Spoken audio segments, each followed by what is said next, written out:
قرآن مجید فرقان حمید میں اللہ تبارک و تعالی ارشاد فرماتے ہیں ہن لباس لکم وانتم لباس لہن، کہ سبحان اللہ میاں بیوی دونوں کو ایک دوسرے کا لباس قرار دیا جا رہا ہے کہ میاں بیوی ایک دوسرے کے لیے لباس کی مانند ہیں۔ لیکن ناظرین کرام، میرے معاشرے کے اندر آج لباس تو یقیناً بڑے اچھے سے اچھے خریدے جا رہے ہیں، اور لباس پر ہی ہمارے آج جتنی زندگی کی جمع پونجی اور اخراجات ہیں مہینے کے، وہ لباس پر ہی پورے ہو جاتے ہیں۔ لیکن جس کو اصل قرآن نے لباس قرار دیا، اس لباس کو ہم لباس نہیں بنا رہے۔ ناظرین کرام، میاں بیوی کو اللہ تبارک و تعالی نے لباس اس لیے قرار دیا کہ تاکہ ایک دوسرے کے لیے جہاں یہ زیب و زینت کا باعث بنے، اسی طریقے سے سبحان اللہ یہ لباس پہننے کے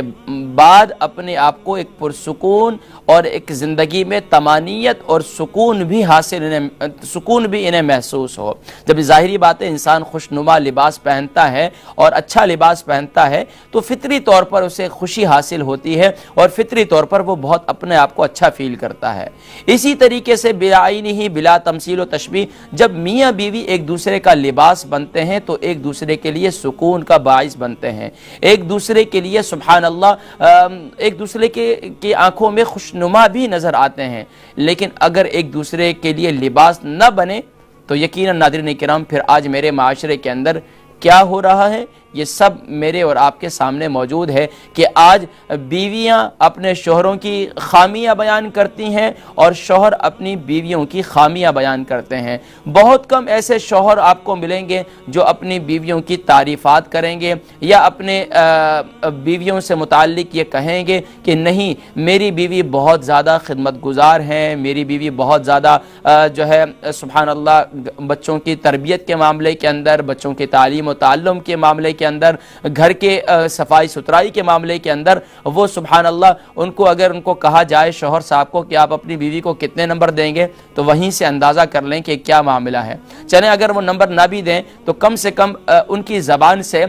کوئی ان کے لیے تعریفی کلمات بہت کم سننے کو ملتے ہیں۔ اسی طریقے سے جہاں کہیں آپ دیکھ لیں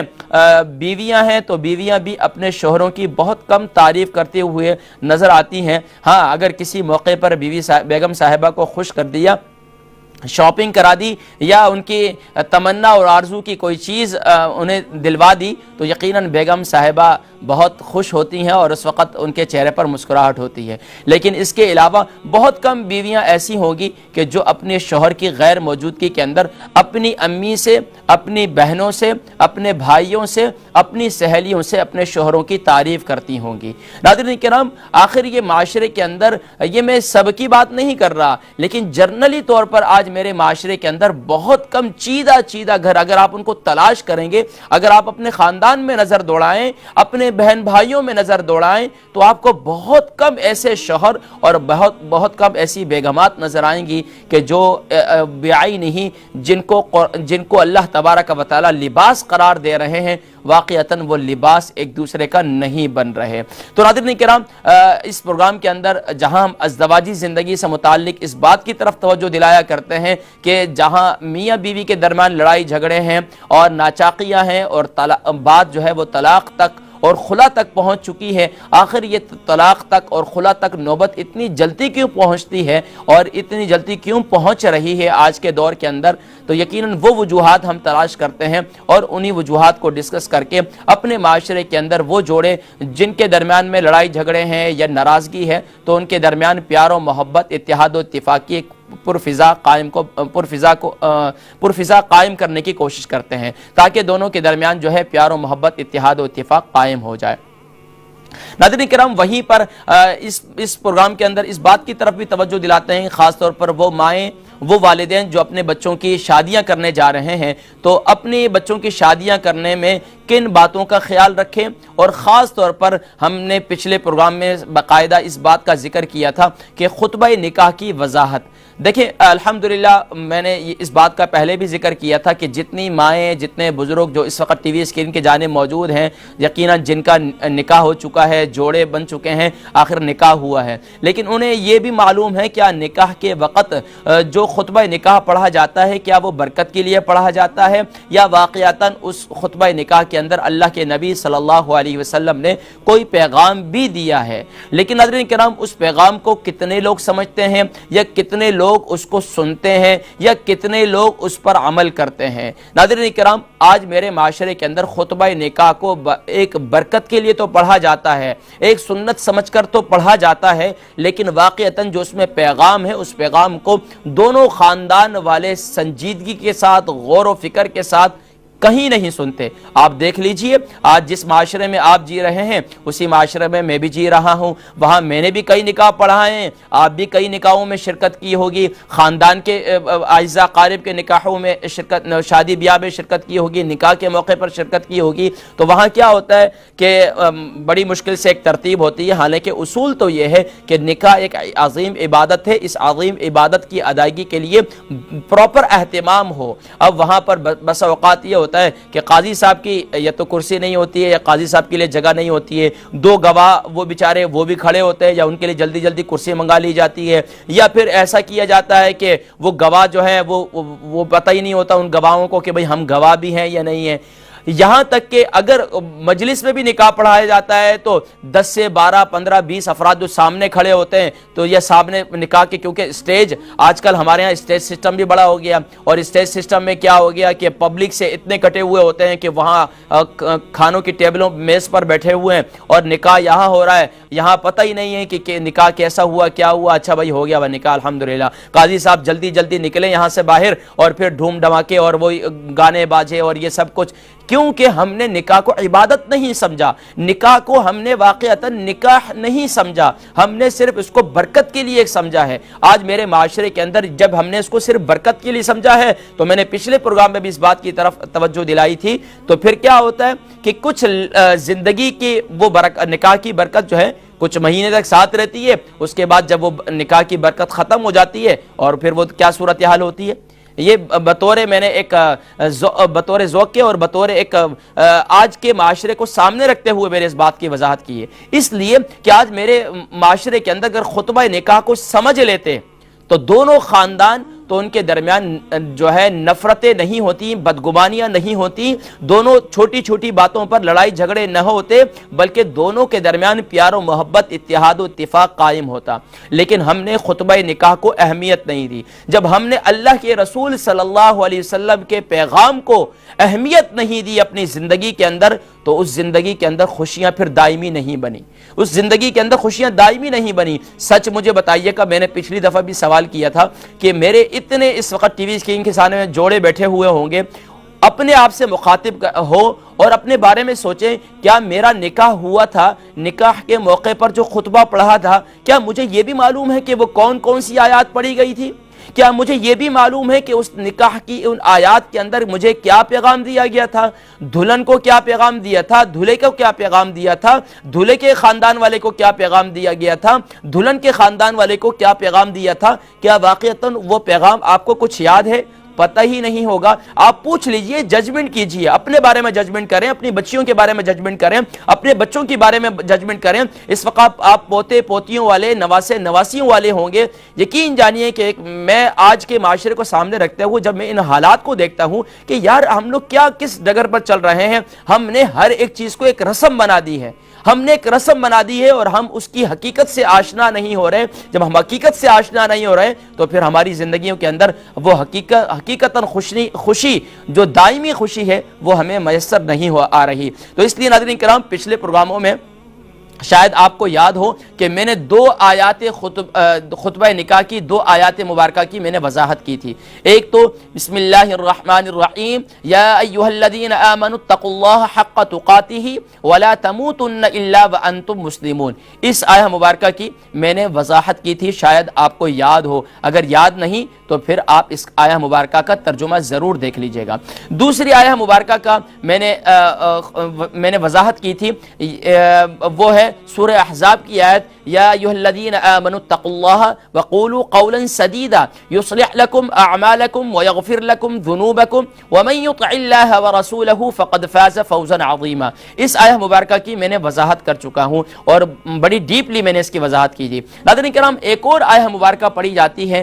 جس میں اللہ تبارک و تعالی ایمان والوں سے مخاطب ہو کر، انسانوں سے مخاطب ہو کر ارشاد فرما رہے ہیں یا ایھا الناس اتقوا ربکم الذی خلقکم من نفس واحدہ وخلق منها زوجها وبث منهما رجالا كثيرا ونساء واتقوا الله الذي تساءلون به والارحام ان اللہ كان علیکم رقیبا۔ ناظرین کرام، یہ آیہ مبارکہ بھی خطبہ نکاح کے اندر پڑھی جاتی ہے۔ کیا آپ کو معلوم ہے کہ اللہ تبارک و تعالی کے پیارے حبیب صلی اللہ علیہ وسلم نے آخر خطبہ نکاح کے اندر اس آیہ مبارکہ کا انتخاب کیوں کیا؟ اگر برکت کے لیے خطبہ نکاح پڑھا جاتا، میں نے پچھلی دفعہ بھی ذکر کیا تھا، سورہ فاتحہ پڑھ دیتے، سورہ اخلاص پڑھ دیتے، آیت الکرسی پڑھ دیتے یا کوئی اور آیت پڑھ دیتے برکت کے لیے، لیکن اللہ کے نبی صلی اللہ علیہ وسلم نے خطبہ نکاح کو برکت کے لیے نہیں پڑھا، بلکہ اس میں دونوں خاندانوں کو، دونوں میاں بیوی کو پیغام دیا۔ اور کیا پیغام دیا؟ یا ایھا الناس اتقوا ربکم۔ دیکھیں، میں نے پہلے بھی ذکر کیا، دونوں پچھلی آیات کے اندر بھی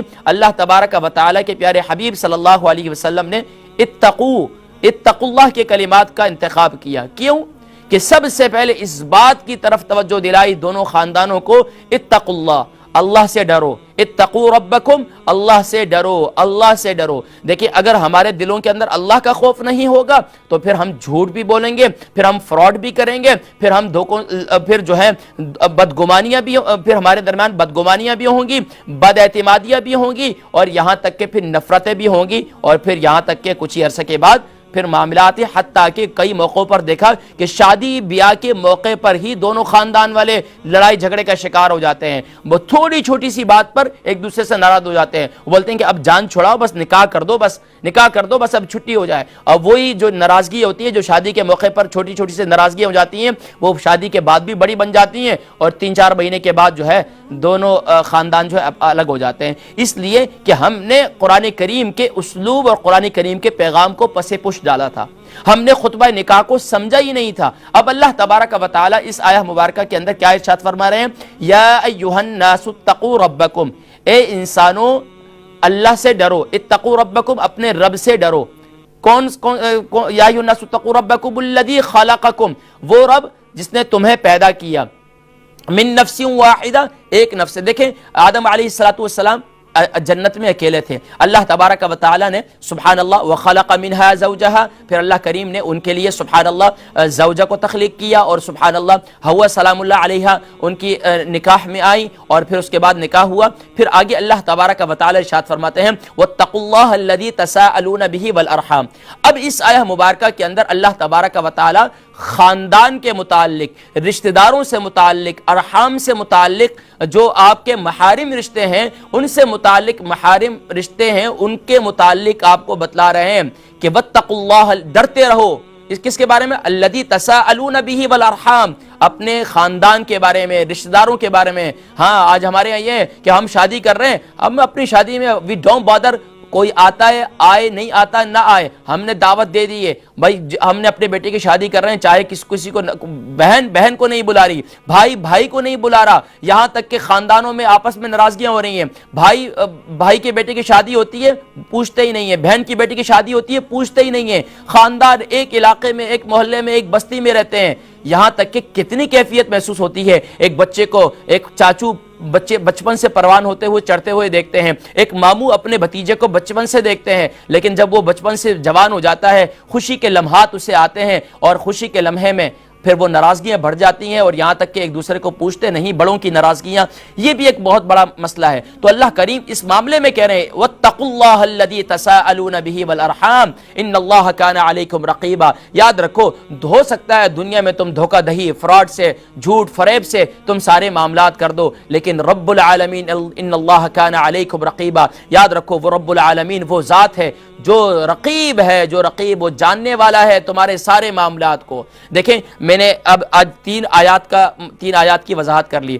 پہلی آیت کے اندر اللہ تبارک و تعالی نے ارشاد فرمایا یا ایھا الذین آمنوا اتقوا اللہ، اے ایمان والو ڈرو اللہ سے حق تقاتہ، جس طریقے سے اس سے ڈرنے کا حق ہے۔ یہ اللہ کے نبی صلی اللہ علیہ وسلم نے اس آیہ مبارکہ کا انتخاب کیا، حق تقاتہ ولا تموتن الا وانتم مسلمون، کہ جب دنیا سے آؤ اور تم جب فوت ہو جاؤ، انتقال ہو جائے، تو اس حال میں مجھ سے ملاقات کرو کہ سبحان اللہ کہ تم مسلمان ہو اور اسلام پر جو ہے تمہاری زندگی ہو۔ اور پھر آگے دوسری آیت کے اندر یا ایھا الناس اتقوا ربکم الذی خلقکم من نفس واحدہ وخلق منها زوجها وبث منهما رجالا كثيرا ونساء واتقوا الله الذي تساءلون به والارحام ان الله كان عليكم رقيبا۔ اس آیہ مبارکہ کی آج وضاحت ہو چکی۔ پھر تیسری آیت کے اندر اللہ تبارک و تعالی سورہ احزاب کے اندر ارشاد فرماتے ہیں یا ایھا الذین آمنوا اتقوا اللہ، پھر ارشاد فرمایا جا رہا ہے اے ایمان والو اللہ سے ڈرو، اللہ سے ڈرو، وقولوا قولا سدیدا۔ ہو سکتا ہے پچھلی دو آیت کے اندر تمہارے دل کے اندر پھر بھی بدگمانی ہوئی ہو، چلو چلنے دو، کوئی مسئلہ نہیں، اللہ معاف کرے گا، نہیں، ابھی بھی اللہ فرما رہے ہیں، ابھی بھی دو آیات سننے کے بعد بھی خطبے کی دو آیات ہو چکی ہیں، خطبے کی دو آیت کو تم نہیں سمجھے، تیسری آیت کو سمجھو، یا ایھا الذین آمنوا اتقوا اللہ وقولوا قولا سدیدا۔ اے ایمان والو اگر دل میں کوئی کھوٹ ہوئے تو پھر بھی سیدھی سیدھی بات کر دو، چکر بازی نہیں کرنی۔ خاندان ہے، دو میاں بیوی ہیں، دونوں خاندان اجنبی تھے، دل میں دونوں ایک دوسرے کو نہیں جانتے تھے، لیکن جب اب اللہ تبارک و تعالی خطبہ نکاح کے موقع پر بھی ارشاد فرما رہے ہیں کہ اے ایمان والو، اللہ کے نبی صلی اللہ علیہ وسلم ارشاد فرما رہے ہیں وقولوا قولا سدیدا، سیدھی اور سچی بات کہو۔ ہاں دیکھو اگر تمہارے دل میں کوئی کھوٹ ہے کہ ہم سیدھی بات کر دیں گے تو یہ ناراض ہو جائیں گے، تو آج میرے معاشرے کو بھی چاہیے کہ جہاں کوئی سیدھی بات کرتا ہے تو اس کی بات کو آپ دل سے لیجئے، قبول کیجئے۔ آج میرے معاشرے کے اندر لوگ جھوٹ کیوں بولتے ہیں، لوگ دھوکہ دہی کیوں کرتے ہیں کہ لوگ جو سچ بولنے والا ہوتا ہے اس کے ساتھ معاملات نہیں کرتے۔ آج حالانکہ جو سچا ہوتا ہے اس کو دل سے لگائیے، وہ کیونکہ وہ سچ بول کر کاروبار کر رہا ہے، جو سچ بول کر اپنے رشتوں کو قائم کر رہا ہے، لیکن سچ بولنے کا انداز بھی ایسا نہیں ہونا چاہیے کہ میں ہر ایک کے منہ پر سچ بول دیتی ہوں، چاہے کسی کو برا لگے چاہے کسی کو اچھا لگے۔ اللہ کے نبی صلی اللہ علیہ وسلم کی، آج میرے معاشرے کے اندر یہ جملہ عام ہے، لیکن اللہ کے نبی صلی اللہ علیہ وسلم کی تعلیمات کے اندر کبھی بھی کسی کے لیے نفرت نہیں ہے۔ یاد رکھیے سچ کے اندر اللہ کے نبی صلی اللہ علیہ وسلم نے ارشاد فرمایا الصدق ینجی والکذب یہلک، سچائی ہمیشہ نجات دلاتی ہے، جھوٹ ہمیشہ ہلاک اور برباد کر دیتا ہے۔ تو دیکھ لیجئے کہ اللہ کے نبی صلی اللہ علیہ وسلم کا تو یہ فرمان ہے، لیکن آج میرے معاشرے کے اندر جھوٹ، فراڈ، دھوکہ دہی، اس کی وجہ سے معاملات ایک حد تک چلتے ہیں پھر ختم ہو جاتے ہیں، کیونکہ اس میں جھوٹ شامل ہوتا ہے، دھوکہ دہی شامل ہوتی ہے۔ تو اس لیے اللہ تبارک و تعالیٰ کے پیارے نبی صلی اللہ علیہ وسلم نے سورہ احزاب کی اس آیہ مبارکہ کا اس لیے انتخاب کیا کہ اے ایمان والو اتقوا اللہ وقولوا قولا سدیدا یصلح لکم اعمالکم، تمہارے سارے معاملات سیدھے ہو جائیں گے۔ وہ فرمایا ویغفر لکم ذنوبکم، جب تم اللہ کی بارگاہ میں پہنچو گے ویغفر لکم ذنوبکم، وہ تمہارے سارے گناہوں کو معاف کر دے گا۔ اور فرمایا ومن یطع اللہ ورسولہ فقد فاز فوزا عظیما۔ اور اس آخری آیہ مبارکہ کے اندر پھر اللہ تبارک و تعالیٰ پیارے نبی صلی اللہ علیہ وسلم اللہ کا پیارا اصول بیان فرما رہے ہیں، جو کوئی بھی اللہ اور اس کے رسول کی فرمانبرداری کرتا ہے، اطاعت کرتا ہے، ان کی باتوں کو مانتا ہے، فقد فاز فوزا عظیما، اللہ کریم انہیں فوزا عظیما، انہیں بہت بڑی کامیابی عطا فرماتے ہیں۔ دیکھیں تین آیہ مبارکہ جو خطبہ نکاح کے اندر پڑھی جاتی ہیں، شاید اس سے پہلے آپ نے کبھی ان خطبہ نکاح کی ان تین آیات کی طرف غور نہ کیا ہو۔ انشاءاللہ اسی خطبہ نکاح کے اندر چند احادیث مبارکہ بھی پڑھی جاتی ہیں، انشاءاللہ ان کو بھی انشاءاللہ ان کی بھی ہم وضاحت کریں گے، لیکن انشاءاللہ نیکسٹ پروگرام میں۔ تو ناظرین کرام میں یہ چاہوں گا خاص طور پر آپ جہاں کہیں بھی آپ اپنے بچے کا نکاح کریں، اپنی بچی کا نکاح کریں، تو بھرپور انداز سے اسٹیج پر گواہوں کے لیے بھی کرسی رکھیں، خوب اہتمام کریں تاکہ قاضی صاحب کو پتہ نہ کرنا پڑے کہ گواہ کون سے ہیں، لڑکی کی طرف سے کون سے، لڑکے کی طرف سے کون ہے اور کہاں ہے کیا نہیں ہے، وہاں پر ڈھونڈتے رہتے ہیں، ایک کو بلا رہے ہیں دوسرے کو بلا رہے ہیں، پتہ ہی نہیں ہوتا، اور گواہ کو خود بھی پتہ نہیں ہوتا۔ تو کم سے کم بھی یہ سارے معاملات پہلے، کیونکہ ہم عبادت کو ادا کر رہے ہیں تو اس میں ڈسپلن ہونا چاہیے، اور خاص طور پر نکاح کے موقع پر جتنے جو حاضرین ہوتے ہیں، جو خوشی میں شریک ہونے والے ہوتے ہیں، دور نزدیک سے آئے والے ہوتے ہیں، تو ان کو چاہیے کہ اس نکاح کی تقریب کو غور سے سنیں، تاکہ دیکھیں اس ملک کے اندر آپ کے بچے ہیں، بچے پروان چڑھ رہے ہیں، ان کو پتہ ہی نہیں ہوتا کہ نکاح کیا ہے، ان کو یہی فکر ہوتی ہے کہ کلمے پڑھیں گے، کلمے سنے جائیں گے، نہیں سنے جائیں گے۔ میں نے آپ کو واقعہ سنایا تھا۔ بہرحال ناظرین کرام یہ وہ باتیں تھیں جو ضروری سمجھتا تھا۔ اس سے متعلق مزید بھی جو ہے میں نے پچھلے ویک جو ہے کزن میرج سے متعلق بھی گفتگو کی تھی، آج میں نے اس موضوع پہ بھی گفتگو کرنی تھی، لیکن ناظرین کرام وقت بہت کم ہے، تو انشاءاللہ اگلے ٹاپک کی جانب چلتے ہیں، جس میں آپ جانتے ہیں کہ میں ازدواجی زندگی اور اس کی شادمانی کے لیے خاص طور پر وہ جوڑے جن کے گھر آباد ہو چکے ہیں، لیکن ان کے درمیان میں شادمانی نہیں ہے، ان کے درمیان میں خوشیاں نہیں ہیں، ان کے درمیان لڑائی جھگڑے بہت ہیں، تو ان کی زندگی کے اندر جب تک اصول قائم نہیں ہوں گے، جب تک وہ کچھ اصول نہیں بنائیں گے اپنی زندگی کا، تو ان کی زندگیوں میں خوشیاں کبھی بھی جو ہے انہیں صحیح طور پر میسر نہیں آئیں گی۔ تو اس لیے ناظرین کرام، دونوں جوڑوں کو، خاص طور پر دونوں خاندان والوں کو اپنی زندگیوں میں کچھ اصول بنانے ہوں گے۔ خاص طور پر ہم لڑکی والوں کے اپنے کوئی اصول ہوتے ہیں، من چاہی کے اصول ہوتے ہیں، لڑکے والوں کے اپنے من چاہی کے اصول ہوتے ہیں۔ جب من چاہی کے اصول ہوتے ہیں اور اللہ کے نبی صلی اللہ علیہ وسلم کی تعلیمات کی روشنی میں وہ اصول نہیں ہوتے، تو پھر کھینچا تانی ہوتی ہے۔ وہ کہتے ہیں یہ میرے رائٹس ہیں، اور پھر وہ کہتی ہے یہ میرے رائٹس ہیں، اور یہاں تک کہ لڑکا کہتا ہے کہ شی ڈونٹ انڈرسٹینڈ می، اور لڑکا کہتا ہے شی ڈونٹ انڈرسٹینڈ می، اور لڑکی کہتی ہے ہی ڈونٹ انڈرسٹینڈ می، یعنی کہ دونوں ایک دوسرے کو انڈرسٹینڈ نہیں کرتے۔ وہ وجہ کیا بنتی ہے کہ ہر ایک نے اپنے اپنے اصول بنائے ہوئے ہیں۔ اگر ہم واقعتاً اپنے بچوں کو شادی سے پہلے یہ اصول سمجھا دیں تو انشاءاللہ ان کی زندگیوں میں خوشیاں، انشاءاللہ پائیدار خوشیاں ہوں گی۔ ہم سب دعا کرتے ہیں، قاضی صاحب سے بھی دعا کرتے ہیں، جی دعا کرو جی ان کے لیے کہ اللہ ان دونوں کے درمیان جو ہے پیار محبت قائم رکھے۔ وہ بھی دعا کر لیتے ہیں، ہم بھی نکاح پڑھاتے ہیں، ہم بھی دعا کرتے ہیں۔ لیکن اب وہ دعا تو اپنی جگہ پر، لیکن جو اصل دوا کرنی تھی، جو اصول بتلانے تھے، اب مثال کے طور پر کسی بزنس والے نے بزنس کرنا شروع کر دیا، اب بزنس کرنا شروع کیا، اس کو بزنس آتا واتا کچھ نہیں ہے، اس نے بس دکان کھول لی ہے یا اس نے فیکٹری لگا لی ہے، اس کو بزنس کرنا آتا ہی نہیں ہے۔ اب اس کو لوگ بولے جاؤ بھائی جی دعا کریں جی اس کے لیے اللہ اس کے بزنس میں ترقی دے، اور بھائی جب اس کو بزنس کرنا نہیں آتا تو وہ جب اسی طریقے سے بیائی نہیں بلا تمثیل و تشبیہ، جب لڑکا لڑکی کو زندگی گزارنے کے اصول ہی نہیں معلوم کہ وہ کن اصولوں پر زندگی گزاریں گے، کن اصولوں پر ان کے درمیان پیار و محبت قائم ہو سکتا ہے، یہ میرا وہ درد دل ہے جس سے میں ہر ہفتے والے دن آپ حضرات سے شیئر کرتا ہوں۔ اور یہ صرف اور صرف اس لیے نہیں کہ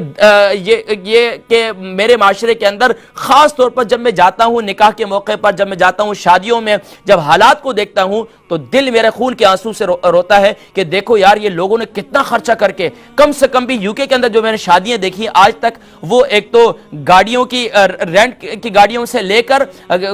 شادی لان سے لے کر، دلہا کے سوٹ سے لے کر، یعنی کہ ان کی شادی کے سوٹ سے لے کر، اگر آپ ان کے اخراجات کا دیکھیں تو لاکھ پاؤنڈ کا ہی نہیں گیا۔ تو کتنا خرچہ ہم کرتے ہیں، اور وہ لاکھ پاؤنڈ جو ہے وہ کتنی محنت سے حاصل کیا جاتا ہے، اور کتنی تگ و دو سے کوشش کی جاتی ہے، اور بسا اوقات فضول رسموں کی وجہ سے، فضول معاملہ، انشاءاللہ رسموں کے متعلق بھی میں آگے انشاءاللہ گفتگو کروں گا، ابھی میں نکاح کے موضوع سے آگے نہیں نکل پا رہا ہوں، اس لیے کہ جب میں دیکھتا ہوں اپنے معاشرے کے اندر کہ نکاح کو یار ایک رسم بنا دیا گیا، نکاح کے اندر جو نکاح کا مقصد تھا وہ فوت ہو چکا ہے۔ اس لیے ناظرین کرام ان اصولوں کو سمجھنے کی ضرورت ہے۔ انشاءاللہ مزید بھی اس پہ گفتگو کی جا سکتی ہے، لیکن آپ جانتے ہیں کہ پھر گفتگو جو ہے وہ طویل ہو جائے گی۔ تو ناظرین کرام الحمدللہ میں نے ذکر کیا تھا کہ ہمارے ایک دوست عالم دین ہیں، انہوں نے ماشاءاللہ اس پر 60 سے اوپر اصول بیان کیے ہیں۔ وہ جوڑے جن کے درمیان ہمیشہ لڑائی جھگڑے رہتا ہے، وہ جوڑے جن کے درمیان ہمیشہ ناراضگیاں رہتی ہیں، ہمیشہ ایک دوسرے کے لیے بدگمانیاں رہتی ہیں، ہمیشہ ایک دوسرے کے لیے نفرت رہتی ہے، ہمیشہ ایک دوسرے کی غیبتیں کرتے رہتے ہیں، تو یہ ان کے لیے بہترین اصول ہیں۔ تو اگر آپ کو یاد ہو تو 25 اصول ناظرین اکرام میں نے پچھلے پروگراموں میں بیان کر چکا ہوں، اور پچھلے پروگراموں میں باقاعدہ میں تین اصول کر کے یہ بیان کر چکا ہوں، تو گویا کہ پچھلے کئی پروگراموں کے اندر یہ اصول بیان ہو چکے ہیں۔ تو آج ناظرین کرام اگلا 26واں اصول یہ آج میں ذکر کر رہا ہوں، خود بھی غور سے سنیے اور اپنی بہنوں کو، اپنے بھائیوں کو، اپنے رشتہ داروں کو، اپنے خاندان والوں کو بھی اس طرف توجہ دلائیے۔ ناظرین کرام 26واں اصول ہے، نہ خود نکتہ چینی کیجئے اور نہ دوسروں کو نکتہ چینی کا موقع دیجئے۔ دیکھیں میاں بیوی کی زندگی ایک ایسی زندگی ہے کہ جب ظاہری بات ہے جب آپ اپنی بیوی سے متعلق کسی اور سے بات کریں گے تو دوسرا آٹومیٹکلی آپ کے معاملات زندگی کے اندر انٹرفیئر کرے گا۔ جب آپ شوہر ہو کر اپنی بیوی کی کیئر نہیں کریں گے، بیوی اپنے شوہر کے متعلق اپنی بہن کو، اپنی سہیلیوں کو، اپنے آس پڑوس کو، ان سے اپنے شوہر سے متعلق گفتگو کریں گی تو پھر کیا ہوگا؟ آپ دوسروں کو نکتہ چینی کا موقع دے رہے ہیں، تو پھر آپ کی فیملی سے متعلق، آپ کے گھر سے متعلق دوسرے گھروں میں ڈسکشن ہوگی، دوسرے گھروں میں متعلق گفتگو ہوگی۔ اور یاد رکھیں یہ ایک تجربے کی بات ہے، جو بیوی یا جو شوہر اپنی بیوی سے متعلق یا جو بیوی اپنے شوہر سے متعلق کبھی کسی سے بات کرتی ہے تو اس کی معاشرے کے اندر بھی عزت نہیں ہوتی. سب یہی کہتے ہیں کہ یہ بیوی ہی خراب ہے کہ یہ جو ہر وقت جو ہے اپنے شوہر کی برائیاں کرتی رہتی ہے,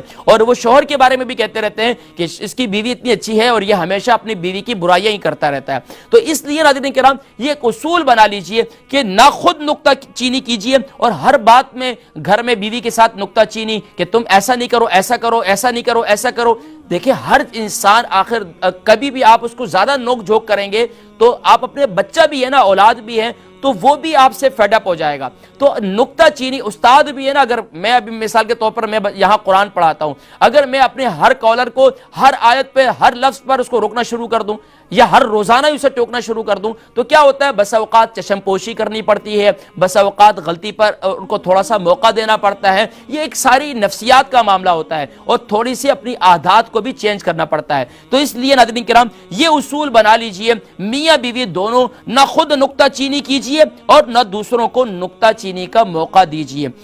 اصول نمبر 27, ماں باپ بننے میں خوشی محسوس کیجئے, نئی ذمہ داریوں کو خوشی سے قبول کیجئے.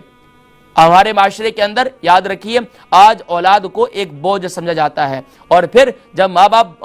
بوڑھے ہو جاتے ہیں تو والدین کو, پھر ماں باپ کو اولاد بھی ایک بوجھ سمجھتی ہے. یہ اللہ کی طرف سے ایک عطا ہے. بعض اوقات کسی کے ہاں بہت سارے بچے ہوں تو لوگ کہتے ہیں کہ دیکھو اتنے سارے بچے, بھائی یہ اللہ کی عطا ہے, اس میں نہ آپ کا کمال ہے نہ میاں بیوی کمال ہے, یہ اللہ کی عطا ہے. سبحان اللہ, اللہ کریم نے دنیا میں وہ روح آنی تھی, ذریعہ ماں باپ کو بنا دیا. اب ماں باپ اگر اس کو ایک خوش دلی سے قبول نہ کریں, لیکن افسوس کے ساتھ خوش دلی سے لڑکے کو تو قبول کیا جاتا ہے میرے معاشرے کے اندر, لیکن لڑکی کو خوش دلی سے قبول نہیں کیا جاتا. اور یہ رسم جو ہے یہ خاص طور پر یہ ادا جو ہے یہ پرانے زمانے میں اہلیان عرب میں سے خاص طور پر ان لوگوں کی زمانہ جاہلیت کے لوگوں کی تھی کہ وہ بیٹیوں کو زندہ درگور کر دیا کرتے تھے. یہاں تک کہ کئی واقعات لکھے گئے ہیں اس میں, لیکن ایک واقعہ ہے پھر کبھی میں ذکر کروں گا. تو فرمایا ماں باپ بننے میں خوشی محسوس کیجئے کہ اللہ تبارک و تعالی نے سبحان اللہ آپ کو ماں بنایا ہوا ہے. اللہ کا شکر ادا کریں کہ اللہ تبارک و تعالی نے آپ کی گود کو ہرا کیا ہوا ہے. بہت سی مائیں جو تڑپتی ہیں یقین جانے کئی فون آتے ہیں, جو تڑپتی ہیں کہ ان کے ہاں اولاد ہو جائے, ان کی اولاد نہیں ہوتی ان کے ہاں. یہ اللہ کی عطا ہے. اب اگر آپ ماں بن گئی ہیں تو آپ اپنی اولاد کے ساتھ نرمی کا معاملہ کریں, شفقت کا پہلو رکھیں, ان کی اچھی تربیت کریں. تو فرمایا کہ ماں باپ بننے میں خوشی محسوس کیجئے. اکثر والدین کو دیکھا ہے کہ وہ زبان سے شکوہ شکایت کے کلمات کہتے ہیں, اور یہ کہتے ہیں کہ اس سے تو بہتر تھا اولاد ہوتی نہ, اس سے تو یہ بہتر تھا کہ اولاد مر جاتی. نعوذ باللہ, ایسے ایسے کلمات سنیں کہ استغفر اللہ اعاذنا اللہ. تو اگر اللہ تبارک و تعالی نے آپ کو ماں باپ بنا دیا یا آپ کو ماں باپ بنانے والے ہیں, امید سے ہیں, تو اب نئی ذمہ داری کو خوشی سے قبول کیجئے. اب آپ کو فکر نہیں ہونی چاہیے کہ اب میں بچوں کے کپڑوں سے کہاں سے خریدوں گا, اچھا میں اس کے کھانے پینے کا بندوبست کہاں سے کروں گا, کیونکہ آج لیبرلزم میرے معاشرے کے اندر بہت پروان چڑھ رہا ہے. پاکستان کے اندر تھے تو وہاں وزارت بہبود آبادی تھی, اور وہ جو کہتے ہیں بچے دو ہی اچھے, بس اسی لیے کیونکہ باقی بچوں کی ہم نہ پرورش کر سکتے ہیں نہ ان کی تربیت کر سکتے ہیں. یہ آپ کا کام نہیں ہے. آپ کا کام بحیثیت ماں باپ ان کو اچھی تربیت دینا, اچھی پرورش دینا. پھر باقی اللہ کریم کا انتخاب ہے کہ اللہ کریم اس کو ہدایت پر رکھتے ہیں یا اس کے لیے کیا معاملہ ہے. لیکن ناظرین کرام اب بسا اوقات کیا ہے, اس میں بھی ماں باپ جو ہے اپنی بہت سی اس میں اس کی ذیل کے اندر اس میں جو ہے اس کے ضمن میں گفتگو کرنی باقی ہے, لیکن انشاءاللہ ناظرین کرام پھر کسی موقع پر کریں گے. بہرحال نئی ذمہ داریوں کو میاں بھی اور شوہر بھی اور بیوی بھی دونوں خوش دلی سے قبول کریں. اگر دیکھیں خوش دلی سے قبول نہیں کریں گے, بچے نے ویسے ہی دنیا میں آنا ہے اور بچہ پھر آپ پر بھی بوجھ ہوگا. اور کل یہی کچھ ہو رہا ہے کہ جب ماں باپ جو ہے بچوں کو ایک بوجھ سمجھتے ہیں, یہاں بچے کو تو ظاہری بات ہے دونوں میاں بیوی کام کرتے ہیں, جب دونوں کام کرتے ہیں تو بچے کو نرسری پالتی ہے. بچے کو کون پالتی ہے؟ نرسری کی ٹیچریں پالتی ہیں, اس کی نیپیاں بھی. اور پھر کہتے ہیں کہ بچے نے ماں کا حق ادا نہیں کیا. بھائی بچے کا حق, ابھی وہ ایک استاد تھے یہاں پر جو ہے, وہ میرے دوست ہیں عالم دین, مجھے کہنے لگے کہ میں بچوں کو والدین سے متعلق گفتگو کر رہا تھا. میں نے کہا کہ تمہیں پتہ کہ ماں باپ جو ہے ماں باپ کے کتنے بڑے حقوق ہیں, ماں باپ کے اتنے بڑے حقوق ہیں. دیکھیں ماں جو ہے سردی کی راتوں میں تمہیں جو ہے وہ کیا نام ہے سوکھی جگہ پہ جا کے ڈال کے سوتی ہیں اور خود گیلی جگہ پر سوتی ہیں. بولا ہاؤ کین دس, ہم نے تو نیپی پہنی تھی بچپن میں. اب یہ باتیں, یہ مثالیں جو ہے اس ملک کے لحاظ سے تو ٹھیک تھیں, یعنی پاکستان کے لحاظ سے, وہ تو استاد کہتے ہیں میرے دوست کہ یار بات تو بچے کی ٹھیک تھی کہ میں تو نیپی پہنتا تھا بچپن میں، یہاں تو ایسا سسٹم ہی نہیں ہے کہ ابھی جو ہے ماں نے جو ہے بچے نے رات کو پیشاب کر دیا تو ماں نے اس کو رات کو اٹھ کر صاف کیا تو خود گیلی جگہ پر سو گئی، وہ تو پچھلی مائیں ہوا کرتی تھی، اب تو نیپی سسٹم ہے۔ تو اب یہ ساری سسٹم، وہ نیپیاں بھی ابھی ٹیچریں چینج کر رہی ہیں کیونکہ انہوں نے کام پہ جانا، بچوں کو ایک بوجھ نہ سمجھیے، تو اس لیے فرمایا کہ ماں باپ بننے میں خوشی محسوس کیجئے اور اپنی نئی ذمہ داریوں کو خوشی سے قبول کیجئے۔ اصول نمبر 28، ایک دوسرے کی رائے کا احترام کیجئے، ایک دوسرے کی رائے کا احترام کیجئے، اگر اختلاف ہو تو دلیل سے قائل کیجئے۔ دیکھیں دونوں میاں بیوی ہیں، اگر دیکھیں ایک دوسرے کے سے اختلاف ہوتا ہے، یہ انسان کی فطرت ہے، چاہے دو مرد ہوں، چاہے دو عورتیں ہوں، چاہے کوئی بھی ہو، چاہے باپ بیٹا ہو، چاہے استاد شاگرد ہو، کہیں بھی اختلاف ہو سکتا ہے، لیکن اختلاف میں احترام بہت ضروری ہے۔ خاص طور پر ہمارے ہاں اختلاف کے اندر جب احترام کے پہلو کو نکال دیتے ہیں تو پھر بات لڑائی جھگڑے تک اور بات جو ہے وہ قطع تعلقی تک اور بات جو ہے وہ طلاق تک اور خلا تک پہنچ جاتی ہے۔ تو اس لیے ایک دوسرے کا احترام کریں، لیکن اگر اختلاف ہو تو دلیل سے قائل کیجئے۔ اگر آپ کے مثال کے طور پر گھر میں بیگم صاحبہ ہیں، وہ کہتی ہیں کہ میں نے ایک اچھا سا گلدان خوبصورت سے لے کر آیا اور اس کو یہاں رکھوں گی، میرا دل یہ کرتا ہے، شوہر صاحب کہتے ہیں کہ نہیں اس کو یہاں نہیں رکھنا، اس کو یہاں رکھنا ہے، اب دونوں میں اختلاف، بھائی میں تمہیں کہتا ہوں یہاں رکھو، تم کہتی ہو وہاں رکھو، اب دونوں ایک دوسرے میں لڑائی جھگڑے کرتے ہیں، اب دونوں ایک دوسرے کو دلیل دیتے ہیں، بھائی میں کیوں، دلیل سے مراد یہ ہے کہ وہاں پر کوئی آپ نے بہت زیادہ لمبی چوڑی دلیلیں نہیں، وہاں یہ بات کرنی ہے، آپ نے اپنی بات کی تائید اس انداز سے کرنی ہے۔ بیگم صاحبہ یہ کہتی ہیں کہ میں یہاں اس لیے رکھ رہی ہوں کہ یہاں پر یہ خوبصورت لگے گا، شوہر صاحب یہ کہتے ہیں کہ یہاں نہیں رکھو اس لیے کہ یہاں پر بچے آتے ہیں اور وہ گرا دیں گے، توڑ دیں گے۔ تو دلیل جس کی بہتر ہو اس کو مان لیا جائے، اور اس میں ماننے میں کوئی حرج نہیں ہے۔ بس اوقات کیا ہوتا ہے، شوہر صاحب کہتے ہیں جو میں کہہ رہا ہوں میری بات مانو، بیگم صاحبہ کہتی ہیں آپ میری بات مانتے ہی نہیں ہیں جو میں کہتی ہوں۔ تو اس لیے کبھی کبھار بیگمات کی، میں شوہر صاحبان سے کہتا ہوں بیگمات کی بھی بات بھی مانا کریں، اور بیگمات کو بھی چاہیے کہ وہ اپنے شوہر صاحبان کی بھی مانا کریں۔ تو اس لیے ناظرین کرام یہ تین اصول، پچھلے بھی کئی اصول بیان کر چکا ہوں، اگر آپ کو یاد ہوں تو ناظرین کرام آج کے جو اصول ہیں ان کو میں دوبارہ ریپیٹ کر دیتا ہوں۔ تو فرمایا کہ اصول نمبر 26، نہ خود نکتہ چینی کیجئے اور نہ دوسروں کو نکتہ چینی کا موقع دیجئے۔ اصول نمبر 27، ماں باپ بننے میں خوشی محسوس کیجئے اور نئی ذمہ داریوں کو خوشی سے قبول کیجئے۔ اصول نمبر 28، ایک دوسرے کی رائے کا احترام کیجئے، اگر اختلاف ہو تو ایک دوسرے کو دلیل سے قائل کیجئے۔ تو ناظرین کرام الحمدللہ آج ہمارے 28 اصول ہو چکے ہیں۔ تو میں نے ذکر کیا تھا کہ انشاءاللہ العزیز اگر ان 60 سے اوپر اصول میں نے بیان کروں گا انشاءاللہ، اگر ان اصولوں کو آپ اپنا لیں، میں گارنٹی سے کہہ سکتا ہوں کہ اگر آپ اس پر 100% عمل نہ کریں، 50% آپ ان اصولوں پر عمل کریں تو انشاءاللہ العزیز وہ جوڑے جن کے درمیان لڑائی جھگڑے رہتے ہیں، نفرتیں رہتی ہیں، انشاءاللہ ان کے درمیان میں پیار و محبت، اتحاد و اتفاق کی فضا قائم ہو جائے گی۔ لیکن ناظرین کرام اصول، پھر کہوں گا، اصول زندگی کے بنانے ہوں گے۔ جس کارخانے کے، جس فیکٹری کے، جس بزنس کے کوئی اصول نہیں ہوتے وہاں نفع نہیں، وہاں نقصان ہی ہوتا رہتا ہے۔ بلا تمثیل و تشبیہ جب آپ میاں بیوی ہیں، لائف ٹائم ایک ساتھ زندگی گزارنا چاہتے ہیں اور ہر سال کہتے ہیں کہ ہمارے ابھی اس سال جو ہے 5 سال ہو گئے، 6 سال ہو گئے، آج کے نوجوان جو ہے کہتے ہیں کہ ہمارے 5 سال ہو گئے اینیورسری ڈے۔ آپ کے اپنے ماں باپ کو دیکھیں جو 50 سال ایک ساتھ گزار دیے، انہوں نے کبھی اینیورسری ڈے نہیں منایا، اس لیے کہ ان کے درمیان پیاروں، ان چیزوں کے محتاج وہ لوگ ہوتے ہیں جن کی زندگی میں محبتیں نہیں ہوتی ہیں۔ لیکن میں ایک ضمناً ایک بات کر رہا ہوں، بہرحال ناظرین کرام اصول بنائیں گے تو انشاءاللہ زندگی میں پیار و محبت، اتحاد و اتفاق قائم ہوگا۔ اللہ تبارک و تعالی میرے معاشرے میں جہاں کہیں بھی میاں بیوی کے درمیان لڑائی جھگڑے ہیں، اور خاص طور پر وہ ماں باپ جو اپنے بیٹوں بیٹیوں کی شادی کرنے جا رہے ہیں، انہیں اپنے بچوں کو اصول زندگی سکھانے کی توفیق نصیب فرمائے، اور خاص طور پر خطبہ نکاح سے متعلق جو آج میں نے 3 آیات کی وضاحت کر چکا ہوں، اللہ تبارک و تعالی ہمیں خطبہ نکاح کو برکت کے لیے نہیں رسم کے لیے نہیں بلکہ اس کے پیغام کو حقیقی معنوں میں سمجھنے کی توفیق نصیب فرمائے، اور جن کے بچے اور بچیاں اچھے اور نیک رشتوں کے سلسلے میں پریشان ہیں، اللہ تبارک و تعالی ان کے لیے اچھا مستقبل فرمائے اور ان کے بچوں کے لیے اچھے رشتے نصیب فرمائے۔ ناظرین کرام، آپ بھی معاشرے کے اندر اپنا اس میں کردار ادا کر سکتے ہیں۔ دیکھیں اپنے اعزا اقارب میں، اپنے خاندان میں جہاں کہیں بھی ایسا کوئی معاملہ ہو تو ضرور ان کو اس طرف ترغیب دیجئے کہ ایوری سیٹرڈے یہ پروگرام 5 سے 6 ضرور دیکھیے۔ اللہ تبارک و تعالی ہم سب کو مل کر معاشرے کے اندر اصلاحی پہلو ہیں اس میں اپنا کردار ادا کرنے کی توفیق نصیب فرمائے۔